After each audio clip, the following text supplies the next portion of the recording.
বান্দরবানের থানচির গভীর জঙ্গলে পার্শ্ববর্তী দেশ মিয়ানমারের বিচ্ছিন্নতাবাদী গোষ্ঠীর নিশ্চিহ্ন না হওয়া পর্যন্ত বিজিবি ও সেনাবাহিনী অভিযান চালিয়ে যাবে বলে জানিয়েছেন বিজিবির মহাপরিচালক মেজর জেনারেল আজিজ আহমেদ। তিনি জানান, রোমাক্রি ইউনিয়নের বড় মোদক এলাকায় এখন পরিস্থিতি স্বাভাবিক।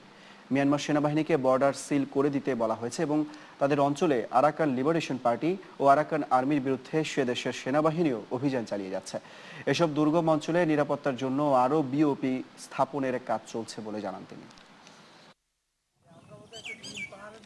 গত বুধবার বান্দরবানের থানচি উপজেলার দুর্গম রোমাক্রি ইউনিয়নের বড়মোদক এলাকায় বিজিবির নৌটহলের উপর পাহাড় থেকে গুলিবর্ষণ করে মিয়ানমারের বিচ্ছিন্নতাবাদী গোষ্ঠী আরাকান লিবারেশন পার্টি এএলপি ও আরাকান আর্মি। এতে আহত হন এক বিজিবি সদস্য।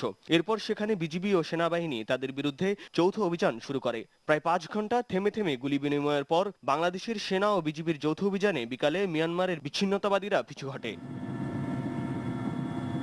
বান্দরবানের থানচিতে গোলাগুলিতে এক বিজিবি সদস্য আহত হওয়ার পরদিন বৃহস্পতিবার স্বরাষ্ট্রমন্ত্রীর সঙ্গে ঘটনাস্থল পরিদর্শন করে ঢাকায় ফিরে পিলখানায় বাহিনীর সদর দপ্তরে সাংবাদিকদের সঙ্গে হামলা ও অভিযানের কথা জানান বিজিবির মহাপরিচালক মেজর জেনারেল আজিজ আহমেদ। অনেক বড় ধরনের একটা দুর্ঘটনা। মিয়ানমারের বিচ্ছিন্নতাবাদী গোষ্ঠী নিশ্চিহ্ন না হওয়া পর্যন্ত বিজিবি ও সেনাবাহিনীর অভিযান অব্যাহত থাকবে বলে জানান বিজিবি প্রধান। জানান, মিয়ানমার সেনাবাহিনীও তাদের অঞ্চলে অভিযান অব্যাহত রাখবে। সেখানে আমরা প্রচুর যে রাইফেলের গুলি থেকে শুরু করে ইভেন মেশিন গানের গুলি পর্যন্ত আমরা লাইভ গুলিও পেয়েছি, তাজা গুলিও পেয়েছি, আবার হলো এমটি কার্টিস কেসও পেয়েছি।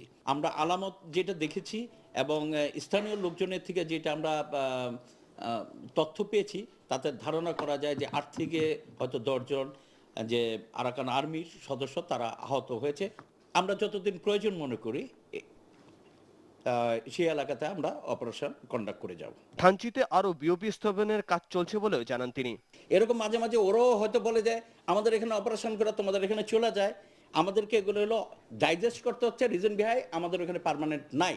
সেই কারণেই গত 1 বছরে কিন্তু আমরা 110 কিলোমিটার কভার করেছি, and it is on the process. ঠিক আছে, আমরা কিন্তু বসে নাই। বিজিবি প্রধান বলেন, আগের দিন 10টি ঘোড়া আটকানোর ঘটনা হামলার অন্যতম সম্ভাব্য কারণ হতে পারে। তবে হামলার নিশ্চিত কারণ জানতে গোয়েন্দা তদন্ত চলছে। ইব্রাহিম খলিল, নিউজ 9, ঢাকা।